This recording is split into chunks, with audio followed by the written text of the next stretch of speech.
Hello my dear students, welcome to another episode of this podcast series. आइए आज हम digestion and absorption को अपनी मुट्ठी में कर लेते हैं। Digestion and absorption. My dear students, हम जो भी कुछ खाते हैं, हम कहते हैं कि जब हम डाउन हो रहे हैं तो फटाफट से चलो एक पिज्जा खा लेते हैं या रोटी खा लेते हैं यानी खाना खा लेते हैं। आखिर कैसे ऊर्जा मिलती है खाना खाने से, आइए समझते हैं। न्यूट्रिशन वर्ड का मतलब होता है स्टूडेंट्स पोषण, और न्यूट्रिशन मिलता है न्यूट्रिएंट से। न्यूट्रिएंट्स होते हैं कार्बोहाइड्रेट, प्रोटीन, फैट जो एनर्जी देते हैं। इसके अलावा विटामिन, मिनरल्स जो प्रिवेंटिव प्रिंसिपल्स है, हमें प्रोटेक्ट करते हैं डिजीजेस से। अब जब हम न्यूट्रिएंट्स की बात कर रहे हैं, एनर्जी गिविंग न्यूट्रिएंट्स की बात, तो कितनी एनर्जी किससे मिलती है? देखिए स्टूडेंट्स, अगर हम टोटल एनर्जी की बात करें, जो 1 ग्राम ऑफ द सब्सटेंस को टोटल बर्न करने से मिलती है, तो उसे कहते हैं ग्रॉस कैलोरीफिक वैल्यू।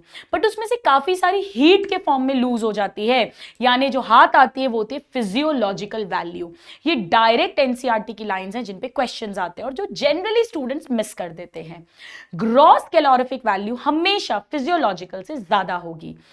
जैसे कार्बोहाइड्रेट की ग्रॉस है, ध्यान रखो 4.1, जबकि फिजियोलॉजिकल है 4 किलो कैलोरी पर ग्राम। नाउ प्रोटीन की ग्रॉस है 5.65, जबकि फिजियोलॉजिकल इसकी भी है 4.0, और फैट की है 9.45 ग्रॉस और फिजियोलॉजिकल है 9।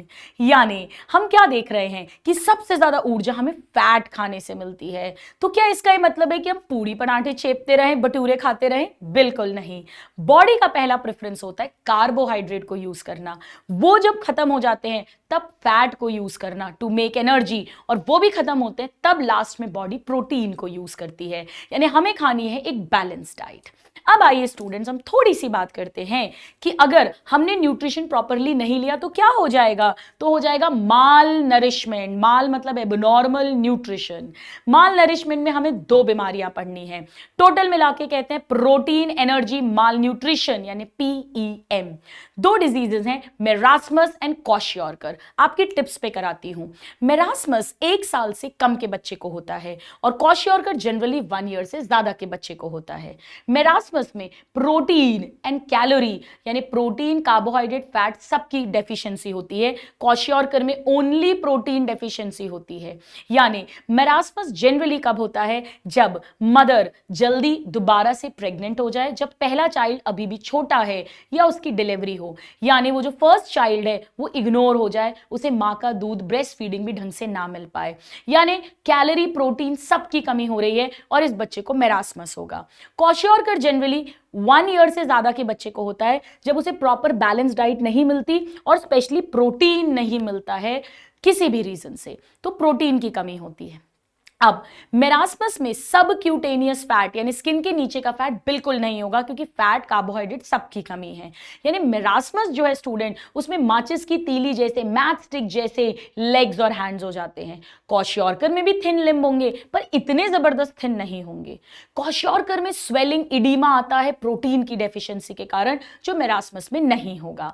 बाकी दोनों में ही दुबले होंगे बच्चे, माल नरिश्ड होंगे, लेकिन क्वाशियोरकर में प्रोटीन डेफिशिएंसी के कारण स्वेलिंग, इडीमा, मटके जैसा पेट, पॉट बेली, पिजन कबूतर जैसा चेस्ट, रेडिश हेयर क्योंकि बाल माल नरिश्ड हो रहे हैं, उसमें एनर्जी नहीं मिल रही है, प्रोटीन नहीं मिल रहा है, ये सब हो जाएगा। So these are the main symptoms. आप कैसे पहचानेंगे? लेस देन 1 और मोर देन 1 जरूर ऑप्शन में दिया होगा। अब हम बात कर लेते हैं हमारे ह्यूमन डाइजेस्टिव सिस्टम की। ह्यूमन डाइजेस्टिव सिस्टम जो है स्टूडेंट, हमारे में 4 स्टेप्स, कभी कभी कहते हैं 5 स्टेप्स होंगे हमारे पोषण न्यूट्रिशन के लिए। सबसे पहले इंजेशन, क्योंकि हम होलोजोइक है एनिमल्स, खाना खाना। फिर डाइजेशन, डाइजेशन मतलब कॉम्प्लेक्स ऑर्गेनिक फूड को सिंपल ऑर्गेनिक में तोड़ना, ब्रेक डाउन करना, पानी ऐड करके टूटेंगे, हाइड्रोलाइसिस करना with the help of enzymes, इसे बोलते हैं डाइजेशन। जैसे अगर हमने रोटी खाई स्टार्च तो उसे तोड़ के ग्लूकोज बनाएंगे, दाल खाई प्रोटीन तो अमीनो एसिड बनाएंगे, तेल घी जो खा रहे हैं उससे फैटी एसिड और ग्लिसरॉल बनाएंगे।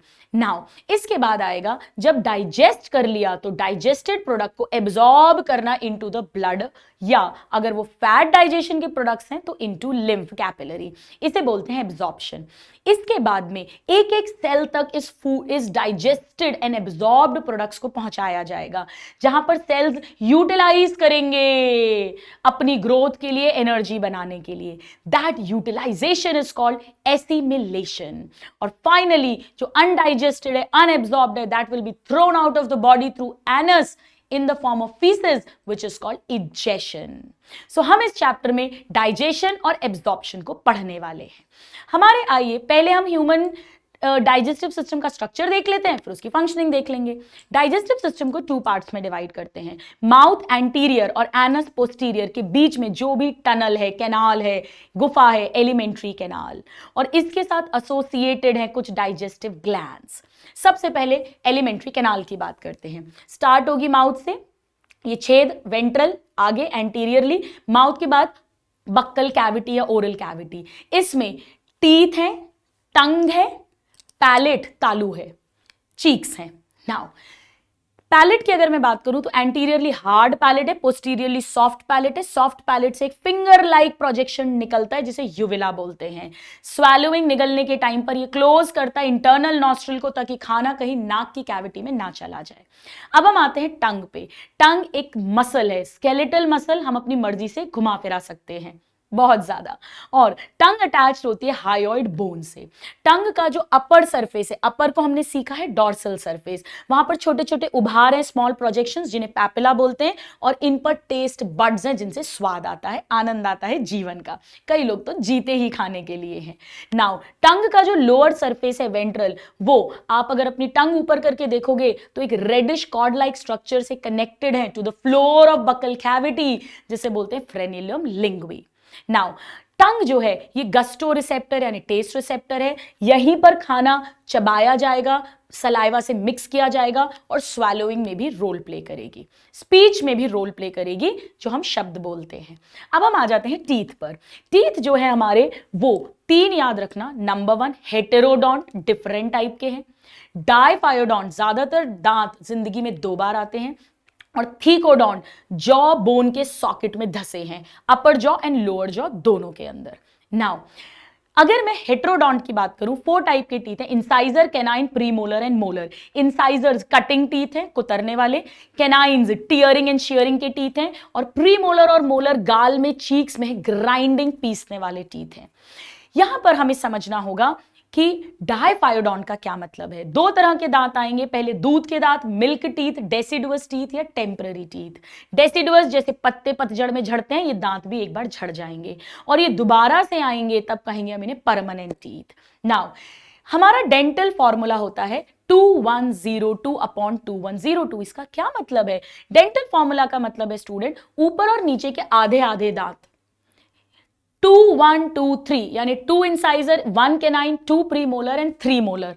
हम आगे से पीछे की तरफ जा रहे हैं। सेम ऐसे ही नीचे होगा, ऊपर हो गए 2 1 2 3 यानी 8, नीचे भी हो गए 8, और ऐसा ही सेम अदर हाफ में हो गया, यानी 16 और 16 32। कहते हैं ना अपनी बत्तीसी मत दिखाओ, लेकिन चिल्ड्रन में, चाइल्ड में होता है 2102, यानी जो 2 प्रीमोलर हैं, 2 2 2 2, टोटल 8 प्रीमोलर, 8 प्रीमोलर, और लास्ट वाला मोलर जिसे अक्कलदाड़ विजडम टूथ बोलते हैं 1 1 1 1, यानी ये जो 12 टीथ हैं ये जिंदगी में एक ही बार आते हैं, बच्चे में नहीं दिखेंगे, सीधे अडल्ट में दिखेंगे, तो ये मोनोफायोडोंट है। बट 32 में से 20 टीथ जिंदगी में 2 बार आ रहे हैं, इसीलिए हम ओवरऑल डाइफायोडोंट कहते हैं।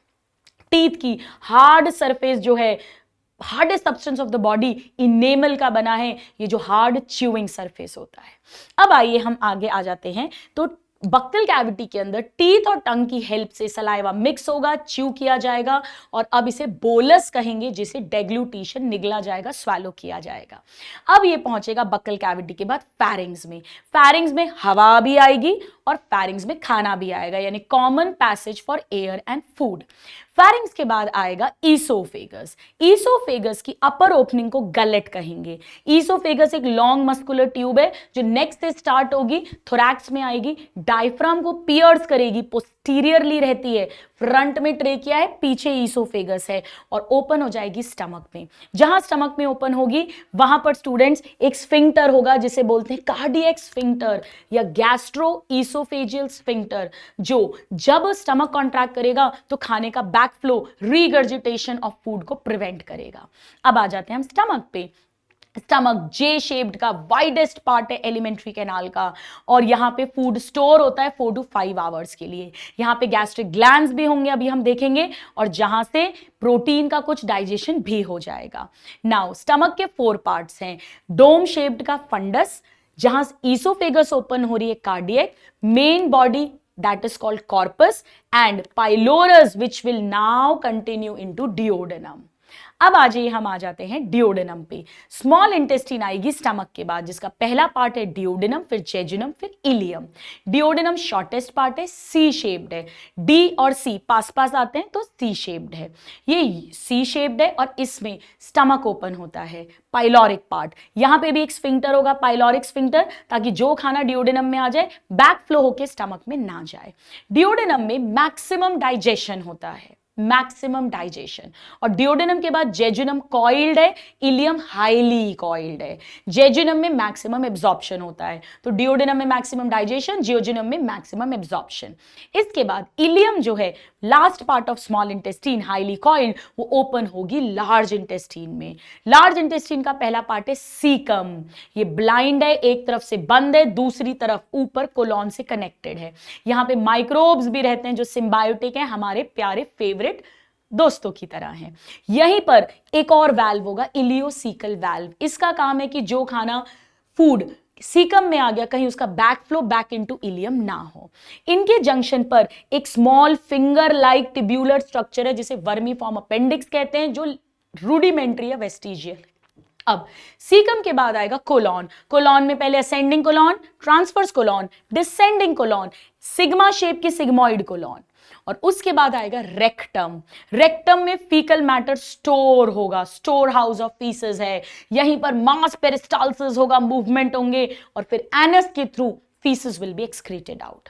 ये तो हो गई पूरी एलिमेंट्री कैनाल। अब आइए हम बात करते हैं डाइजेस्टिव ग्लैंड्स की, बट उसको पढ़ने के पहले आइए एलिमेंट्री कैनाल की हिस्टोलॉजी यानी दीवार की बात कर लेते हैं। सो आउटर मोस्ट कवरिंग है serosa. Serosa simple squamous epithelium, जिसे मेसोथेलियम कहते हैं, लिटिल एरियोलर कनेक्टिव टिश्यू की बनी है। इसके इनर साइड पर आएगी मस्कुलैरिस। मस्कुलैरिस को आप याद रखोगे लॉकी से, लॉकी लॉकी लॉकी, यानी लॉन्गिट्यूडिनल आउटर मसल है एंड सर्कुलर वाली इनर मसल है। स्टमक में एडिशनली और इनर ऑब्लिक मसल भी मिलती है, लॉकी।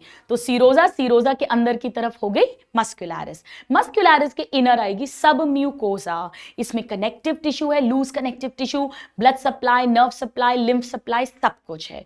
ध्यान रखना स्टूडेंट्स, डिओडेनम की सब म्यूकोसा में ब्रूनर्स ग्लैंड मिलते हैं जो कोई एंजाइम नहीं बनाते पर बाइकार्बोनेट और म्यूकस प्रोड्यूस करते हैं। फिर आएगी mucosa. Inner most layer is mucosa, outer to inner, inner to outer पूछते हैं। Mucosa is thrown into folds ताकि सरफेस एरिया बढ़ जाए।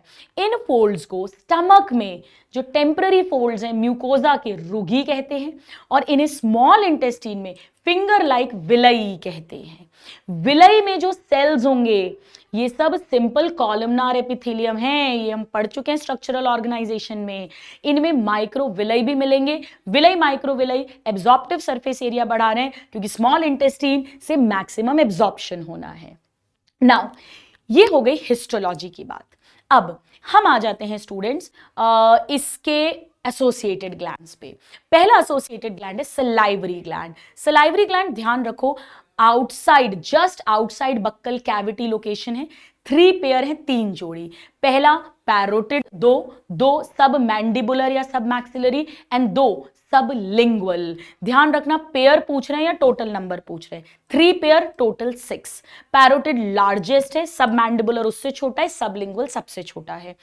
पैरोटिड की लोकेशन है चीक्स, एक्चुअली ईयर लोब्यूल के नीचे इसे चीक्स लिखा है एनसीईआरटी ने। सब मैंडिबुलर या सब मैक्सिलरी की लिखा है लोअर जॉ और सब लिंगुअल की बिलो टंग।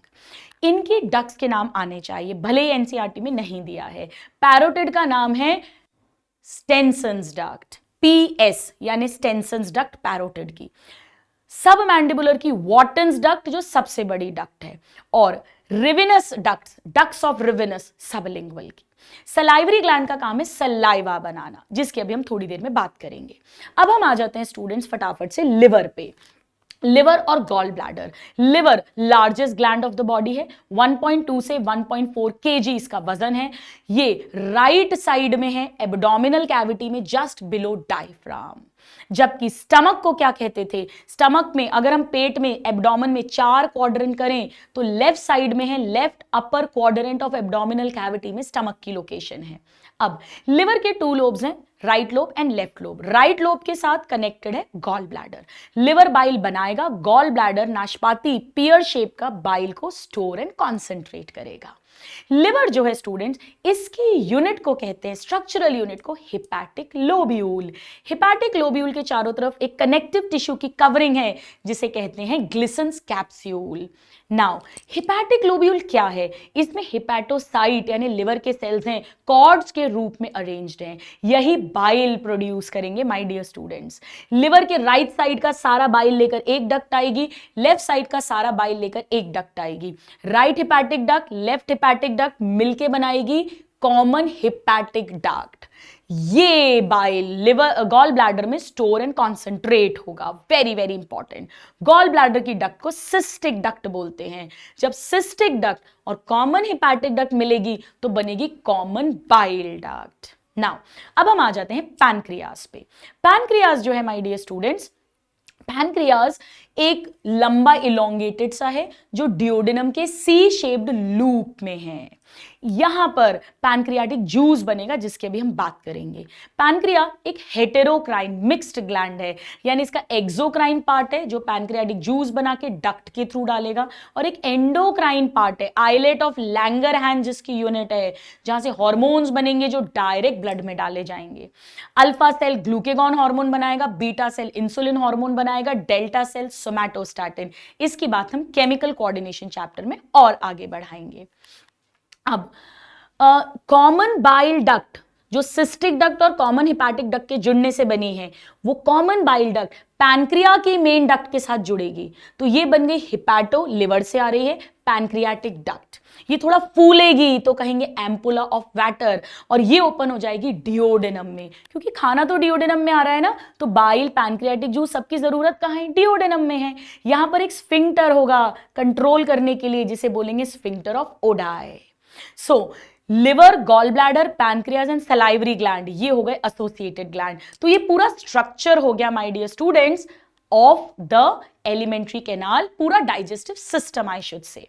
अब आइए हम आ जाते हैं इसकी फंक्शनिंग पर, फिजियोलॉजी पर। ऑलराइट स्टूडेंट्स, चलिए तो आइए अब हम इसकी फिजियोलॉजी एक बार चेक करते हैं। फिजियोलॉजी की अगर मैं बात करूं डियर स्टूडेंट्स, तो पहले हमें डाइजेस्टिव जूसेस आने चाहिए, डाइजेस्टिव ग्लैंड्स आने चाहिए। सलाइवरी ग्लैंड से सलाइवा बन रहा है, स्टमक से गैस्ट्रिक ग्लैंड है जहां से गैस्ट्रिक जूस बन रहा है, और इंटेस्टीन में इंटेस्टिनल जूस बन रहा है इंटेस्टिनल ग्लैंड से। इंटेस्टीन में 2 तरह के ग्लैंड्स हैं, एक ब्रूनर ग्लैंड जो सिर्फ डियोडेनम की सबम्यूकोजा में मिलते हैं, और एक क्रिप्ट ऑफ लिबरकुन, जैसे एक ये विलई एक ये विलई, इमेजिन करिए 2 फिंगर जैसी, बीच में गड्ढा बना क्रिप्ट, इसे ही बोलते हैं क्रिप्ट ऑफ लिबरकुन। यहीं से इंटेस्टिनल जूस के एंजाइम्स बनने वाले हैं। अब मैं आपको इनके पीएच याद कराती हूं। इसके अलावा बाइल बनेगा लिवर से और पैनक्रियाटिक जूस बनेगा पैनक्रियाज से, यानी हमारे पास सलाइवा होगा, pancreatic juice, bile, gastric juice और इंटेस्टिनल जूस, जिसमें ब्रूनर ग्लैंड और क्रिप्ट ऑफ लिबरकुन दोनों के सिक्रीशन आएंगे। इसे टोटल मिलाकर बोलते हैं सक्कस एंटेरिकस। एंटेरॉन वर्ड मतलब intestine, total intestinal juice. Now saliva का पीएच याद रखो 6.8, 7 न्यूट्रल है यानी स्लाइटली एसिडिक। स्टमक का याद रखो 1.8 और बाकी सबका 7.8 अल्कलाइन। स्टमक हाईली एसिड है, क्यों अभी सब समझ आएगा। तो 6.8, 1.8 एंड 7.8। नाउ इनमें से एंजाइम किस किस में नहीं बनते हैं? एक तो ब्रूनर ग्लैंड के सेल्स नहीं बनाएंगे और एक बाइल में भी कोई एंजाइम नहीं होता है। अब सलाइवरी ग्लैंड में सलाइवा बन रहा है। सलाइवा 1 से 1.5 लीटर पर डे बनता है। सलाइवा में ध्यान से सुनिएगा, मेजर 99% तो पानी है, वाटर। इसके अलावा sodium, chloride, potassium, bicarbonate, thiocyanate, ions हैं। IgA एंटीबॉडी मिलती है, ये ध्यान रखना, ह्यूमन हेल्थ एंड डिजीज से क्वेश्चन बनता है। और इसमें एंजाइम्स मिलते हैं। सलाइवा में 2 एंजाइम मिलते हैं, ध्यान से सुनिए। पहला लाइजोजाइम जो बैक्टीरिया का किलिंग करता है, बैक्टीरियोसाइडल, और दूसरा सलाइवरी अमाइलेज जिसे टाइलिन भी बोलते हैं। अमाइलेज नाम से ही समझ में आ रहा है, ये स्टार्च को तोड़ के माल्टोज बनाएगा। स्टार्च एक पॉलीसेकेराइड है, माल्टोज एक डाइसेकेराइड है, 2 ग्लूकोज का बनता है। तो स्टार्च को तोड़ के माल्टोज में कन्वर्ट करेगा 30% स्टार्च को। डन। अब हुआ क्या है, बक्कल कैविटी में फूड को च्यू किया, ठीक है, मैस्टिकेट किया और सलाइवा से मिक्स किया। सलाइवरी अमाइलेज ने 30% स्टार्च को माल्टोज में तोड़ दिया, बाकी अभी कुछ और डाइजेस्ट नहीं हुआ है। ये बोलस के फॉर्म में स्वेलो हो गया। ईसोफेगस में नो डाइजेशन, ये पहुंच गया स्टमक में। स्टमक में एसिडिटी है तो सलाइवरी अमाइलेज ने काम करना बंद कर दिया। वो तो 6.8 पे काम करता है, यहां तो 1.8 है। अब आइए समझते हैं स्टमक के गैस्ट्रिक जूस में क्या क्या है। गैस्ट्रिक ग्लैंड के अंदर एक है म्यूकस नेक सेल जो म्यूकस और बाइकार्बोनेट बनाएंगे। एक है चीफ या पेप्टिक सेल। देखो कैसे याद रखोगे, चीफ मेन एंजाइम्स बनाने वाले और पेप्सिन एंजाइम यानी चीफ या पेप्टिक सेल्स। इनसे 3 एंजाइम बनेंगे। पहला पेप्सिन जो पेप्सिनोजन के फॉर्म में बन रहा है, फिर एक्टिव होगा, पेप्सिन बनाएगा, HCl एक्टिवेट करेगा। दूसरा प्रोरेनिन जो एक्टिवेट होगा, HCl एक्टिवेट करेगा और रेनिन बनाएगा। और तीसरा गैस्ट्रिक लाइपेज। आप इसे याद रख सकते हैं, लेके पहला पहला प्यार, लेके पहला पहला हसीन चेहरा। लेके मतलब लाइपेज, पहला पहला यानी पेप्सिनोजन और प्रोरेनिन। अभी हसीन चेहरा क्या है? हसीन मतलब हाइड्रोक्लोरिक एसिड और चेहरा C से है कासल इंट्रिंसिक फैक्टर। ये दोनों पेराइटल सेल या ऑक्सिंटिक सेल्स बनाएंगे। ये सब गैस्ट्रिक ग्लैंड के सेल्स होते हैं। अब होगा क्या स्टूडेंट्स, HCl पेप्सिनोजन और प्रोरेनिन को एक्टिवेट कर देगा। तो अब जब खाना आएगा, कार्बोहाइड्रेट का कोई डाइजेशन नहीं होगा, लिपिड का ना के बराबर होता है, लाइपेज ज्यादा एक्टिव नहीं होता। पर जितना भी खाना आया है उसके 50% प्रोटीन्स पर पेप्सिन एक्ट करेगा और उसे बड़े बड़े प्रोटियोजेस, पेप्टोन्स, पॉलीपेप्टाइड्स में तोड़ देगा। अभी कंप्लीट डाइजेशन नहीं हुआ, अमीनो एसिड नहीं बने। रेनिन मिल्क प्रोटीन केसीन का इनिशियल स्टेप करेगा डाइजेशन का और उसे कैल्शियम पैराकैसिनेट में कन्वर्ट करेगा। रेनिन इन्फेंट्स 1 साल तक के बच्चों में बहुत मिलेगा क्योंकि उनका तो खाना ही दूध होता है, तो ये बहुत इंपॉर्टेंट है। Initial step in the digestion of milk protein is done by always rennin is the answer. Now इसके बाद में अब क्या होगा, ये सारा जो एसिडिक फूड है पार्शियली डाइजेस्टेड, इसे अब हम काइम कहेंगे और ये आ जाएगा सारा का सारा डिओडेनम में। कासल इंट्रिंसिक फैक्टर ने क्या काम होता है, वो विटामिन B12 जो भी हम खा रहे हैं उसके साथ जुड़ता है और उसके एब्जॉर्प्शन में हेल्प करवाएगा। HCl ने एंजाइम्स को एक्टिवेट किया, HCl ने जर्म्स बैक्टीरिया अगर है तो उन्हें मार दिया। अब HCl बहुत स्ट्रॉन्ग एसिड है, तो कहीं ऐसा नहीं हो कि स्टमक की दीवार ही एक्सकोरिएट छिल जाए, उसके लिए म्यूकस और बाइकार्बोनेट्स बनाए जा रहे हैं म्यूकस नेक सेल्स के द्वारा। अब ये खाना आ गया डिओडेनम में। डिओडेनम में अब मैक्सिमम डाइजेशन होगा, ध्यान से सुनिए। डिओडेनम में बाइल भी आ रहा है, डिओडेनम में पैनक्रियाटिक जूस भी आ रहा है। बाइल क्या करता है, बाइल जितना भी फैट आया है उसका इमल्सिफिकेशन करेगा। बाइल के अंदर बाइल सॉल्ट्स हैं, बाइल सॉल्ट्स इमल्सिफिकेशन करेंगे, मतलब लार्ज फैट ग्लोब्यूल को स्मॉल फैट ग्लोब्यूल्स में तोड़ देंगे ताकि सरफेस एरिया बढ़ जाए, क्योंकि लाइपेज सरफेस पे ही काम करता है। इमल्सिफिकेशन हो गया। अब लाइपेज एंजाइम इस लिपिड को तोड़ेगा।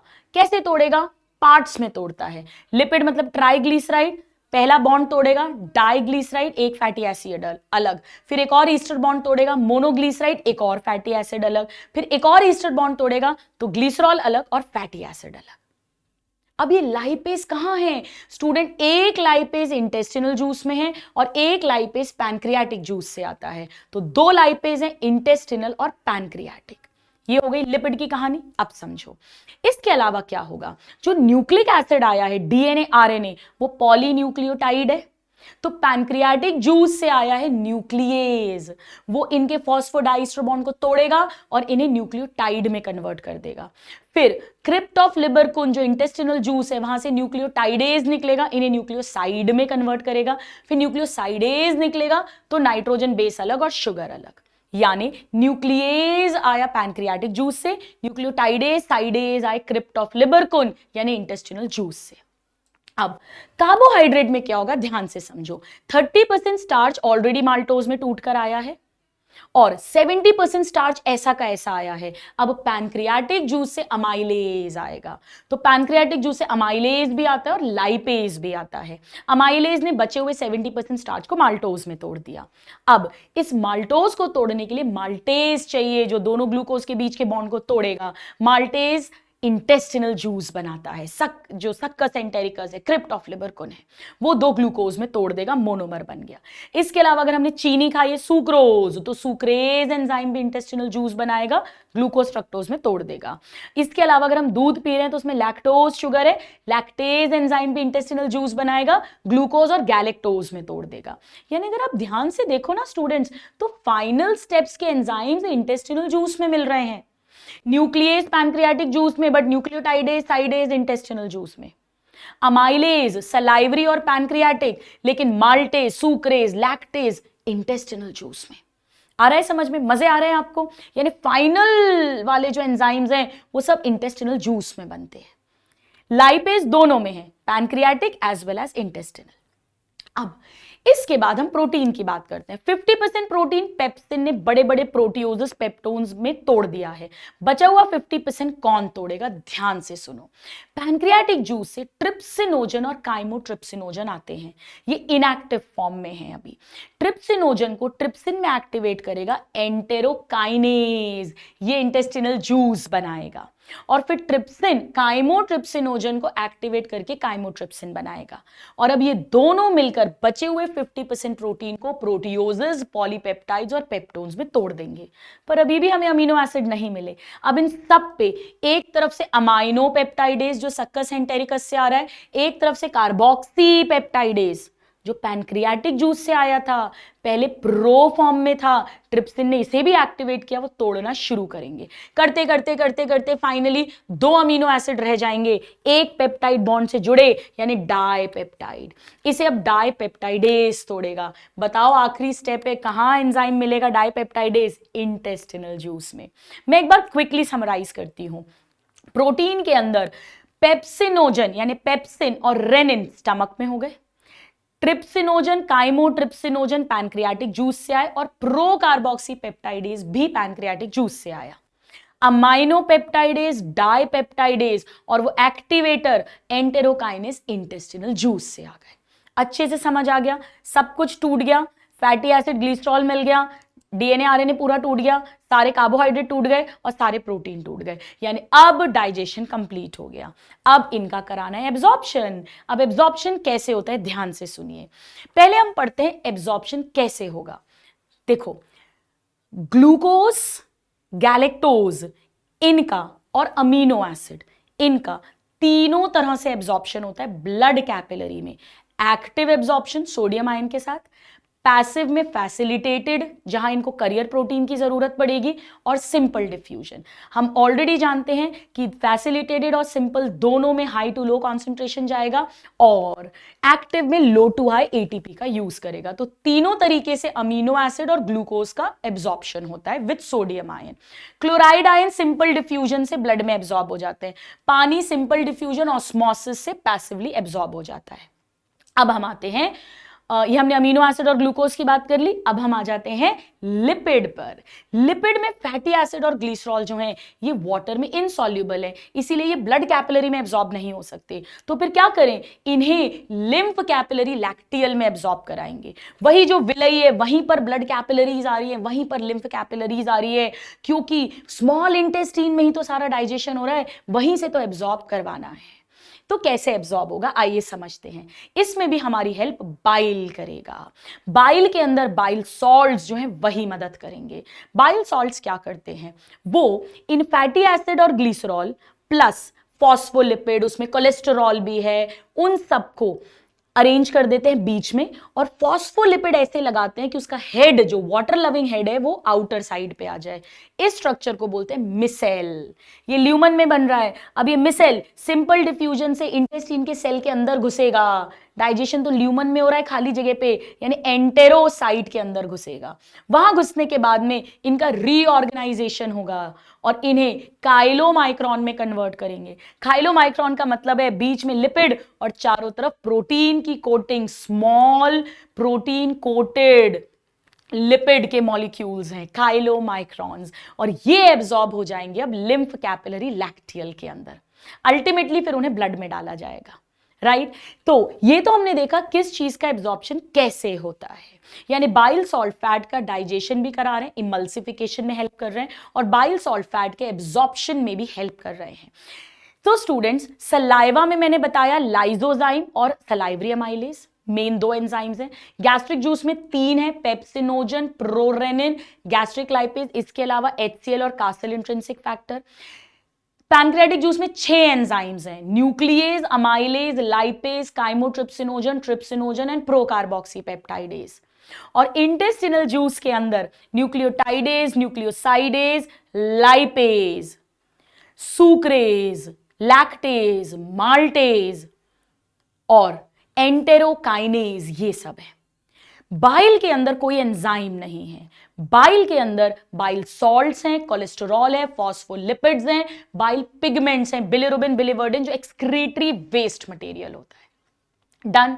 अब कहां से एब्जॉर्प्शन होता है? देखिए, मेन एब्जॉर्प्शन स्मॉल इंटेस्टाइन और उसमें भी जेजुनम से होता है। इलियम से विटामिन B12 और बाइल सॉल्ट्स का एब्जॉर्प्शन होता है। नाउ माउथ से भी एब्जॉर्प्शन होता है। आपने देखा होगा आजकल दवाइयां आती है जो जबान के नीचे रख लो, अपने आप ब्लड में डायरेक्ट एब्जॉर्ब होती हैं, बजाय कि वो इंटेस्टाइन तक जाए और फिर एब्जॉर्ब हो। Quick absorption below the tongue, subcutaneously, certain drugs are absorb, certain medicine. Now stomach से अल्कोहल, थोड़ा सा ग्लूकोज और पानी एब्जॉर्ब होता है, मेजरली स्मॉल इंटेस्टाइन से होता है। अब एब्जॉर्प्शन हो गया, अब हम पहुंच गए, ये तो डाइजेस्टेड फूड एब्जॉर्ब हो गया। अब जो अनडाइजेस्टेड फूड है उसका क्या, वो सीकम लार्ज इंटेस्टाइन में डाला। जब वो कोलॉन से जाएगा तब उसमें से वाटर और मिनरल एब्जॉर्ब होंगे from the undigested waste, colon से, यानी लार्ज इंटेस्टाइन से भी एब्जॉर्ब हो रहे हैं water, minerals and certain drugs, medicine like steroid, corticosteroids. पर लार्ज इंटेस्टाइन का लिटिल रोल है डाइजेस्टिव एक्टिविटी में। एब्जॉर्प्शन अनडाइजेस्टेड वेस्ट से हो रहा है। अब लार्ज इंटेस्टाइन में क्या किया जाएगा, वाटर एब्जॉर्ब करके इसे सेमी सॉलिड में कन्वर्ट करेंगे। म्यूकस यहां भी बनेगा जो इन्हें अच्छे से स्टिकी कर और एक सेमी सॉलिड सा सब्सटेंस बनाएगा जिसे हम फीसेस कहते हैं, which will be stored in rectum. और जब वहां पे मास पेरिस्टाल्सिस होगा, नर्वस सिस्टम से सिग्नल आएगा, तब जाकर डेफिकेशन होगा। It's a voluntary act of passing faeces. इतना क्लियर हुआ? नाउ ये जो सारे डाइजेशन है, ये जो सब सलाइवा जूसेस का बनना है, ये न्यूरल और एंडोक्राइन दोनों कंट्रोल में है। जैसे ही हम खाना देखते हैं, सूंघते हैं, उसके बारे में सोचते हैं, मेरे पसंद का खाना, तो बोलते हैं मुंह में पानी आ गया, यानी सलाइवेशन स्टार्ट हो जाता है। और जैसे ही मुंह में रखते हैं तब तो ऑब्वियसली शुरू हो जाएगा। आइए स्टूडेंट्स, अब हम समझते हैं कि ये सब कंट्रोल्ड कैसे होता है। हाँ, एक चीज और, पेरिस्टाल्सिस। पेरिस्टाल्सिस का मतलब है रिदमिक वेव लाइक कॉन्ट्रैक्शन। एक हिस्सा कॉन्ट्रैक्ट किया, दूसरा रिलैक्स किया, खाना नीचे आ गया, एंड सो ऑन।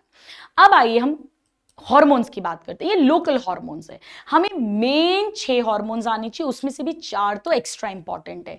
पहला, स्टमक से निकलता है गैस्ट्रिन। ये तो बहुत आसान है, स्टमक गैस्ट्रिन। स्टमक से गैस्ट्रिन निकला, गैस्ट्रिन स्टमक पे ही काम करेगा और गैस्ट्रिक जूस बढ़वाएगा बनाना और गैस्ट्रिक मोटिलिटी बढ़ाएगा। तो जी से गैस्ट्रिन, गैस्ट्रिन निकलेगा स्टमक से, स्टमक पे ही काम करेगा, स्टमक की मोटिलिटी बढ़ाएगा, स्टमक में गैस्ट्रिक जूस बनवाएगा। नाउ नंबर 2, जैसे ही खाना डिओडेनम में आ गया, अब हम नहीं चाहते गैस्ट्रिन बने, क्योंकि अगर गैस्ट्रिन बना, हाइड्रोक्लोरिक एसिड बना तो एसिडिटी हो जाएगी, खाना तो तो है ही नहीं, तो उस समय पर डिओडेनम से निकलता है, स्मॉल इंटेस्टाइन से निकलता है गैस्ट्रिक इनहिबिटरी पेप्टाइड। निकला इंटेस्टाइन में काम करेगा स्टमक पे, उल्टा काम मोटिलिटी और गैस्ट्रिक सिक्रीशन को इनहिबिट करेगा, इसीलिए इसे बोलते हैं एंटेरोगैस्टेरॉन। एंटेरो इंटेस्टाइन में बन रहा है, गैस्ट्रॉन स्टमक पे काम कर रहा है, ठीक गैस्ट्रिन का उल्टा। नाउ तीसरा very very important, CCK-PZ, cholecystokinin pancreozymin. Cholecysto word use करते हैं गॉल ब्लैडर के लिए, और काइनिन मतलब उसका कॉन्ट्रैक्शन कराना ताकि बाइल रिलीज हो, क्योंकि बाइल स्टोर एंड कॉन्सेंट्रेट होता है गॉल ब्लैडर में। और पैनक्रियोजाइमिन मतलब पैनक्रियाटिक जूस से एंजाइम्स निकलवाना। तो cholecystokinin pancreozymin, contraction of gall bladder and release of secretion of enzymes in pancreatic juice, वही lipase, amylase, nucleus etcetera. Now fourth है सिक्रीटिन। सिक्रीटिन पहला फर्स्ट डिस्कवर्ड हार्मोन है, ये भी स्मॉल इंटेस्टाइन से निकलेगा। CCK-PZ भी स्मॉल इंटेस्टाइन से निकल रहा है, जब खाना वहां आएगा काम करेगा गॉल ब्लैडर और पैनक्रियास पे। सिक्रीटिन भी स्मॉल इंटेस्टाइन से निकलेगा और ये पैनक्रियाटिक जूस में बाइकार्बोनेट्स बनवाता है। सो स्टूडेंट्स, पैनक्रियाटिक जूस में बाइकार्बोनेट सिक्रीटिन बनवाएगा और एंजाइम्स पैनक्रियोजाइमिन यानी CCK-PZ बनवाएगा। बाकी इसके अलावा डुओक्राइनिन डिओडेनम के ब्रूनर ग्लैंड को एक्टिवेट करेगा और एंटेरोक्राइनिन क्रिप्ट ऑफ लिबरकुन पूरे स्मॉल इंटेस्टाइन के ग्लैंड्स को एक्टिवेट करेगा। सो ये 6 और पर्टिकुलरली शुरू के 4 तो बहुत इंपॉर्टेंट है। So this is the control of digestive system. So यहां पर आकर स्टूडेंट्स हमारा चैप्टर कंप्लीट होता है, सिर्फ एक चीज रह जाती है और वो है डिसऑर्डर्स। और ह्यूमन फिजियोलॉजी में एनसीईआरटी के डिसऑर्डर्स बहुत इंपॉर्टेंट है। डिसऑर्डर नंबर 1 जॉन्डिस, पीलिया आप सब जानते हैं, इसमें बिलिरुबिन बढ़ जाता है, बाइल पिगमेंट्स बढ़ जाते हैं, जिसके कारण स्किन, नेल्स, आंखें सब कुछ पीली हो जाती है, येलो कलर की हो जाती है। It is a disorder of liver, क्योंकि लिवर में ही बाइल बन रहा है और बाइल में ही बाइल पिगमेंट्स बिलिरुबिन होता है।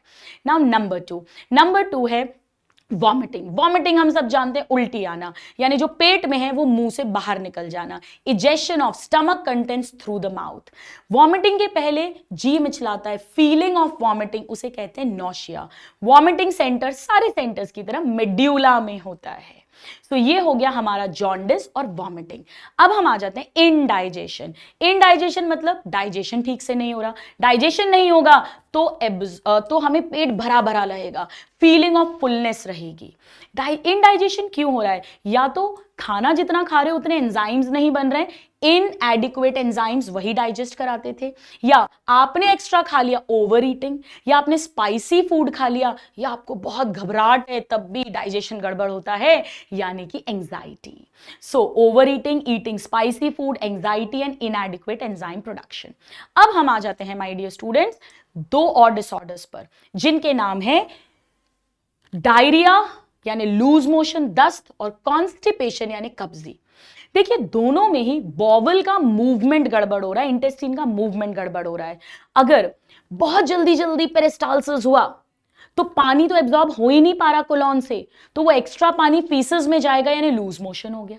और अगर बहुत धीरे धीरे पेरिस्टाल्सिस हो रहा है, ओवर पानी एब्जॉर्ब हो गया, तो पानी की कमी हो गई फीसेस में यानी कॉन्स्टिपेशन हो गया। कड़क faeces is retained in the rectum, यानी दोनों में ही एबनॉर्मल फ्रीक्वेंसी हो रही है बॉवल मूवमेंट्स की। पर एनसीईआरटी के वर्ड ध्यान से सुनिए, डायरिया में लिखा है एबनॉर्मल फ्रीक्वेंसी और कॉन्स्टिपेशन में लिखा है इर्रेगुलर मूवमेंट्स। बात तो एक ही है पर याद तो करना है, तो दासी से याद करिए, दासी DACI। तो डायरिया में D एबनॉर्मल मूवमेंट और C कॉन्स्टिपेशन में irregular movement. This much is clear my dear students?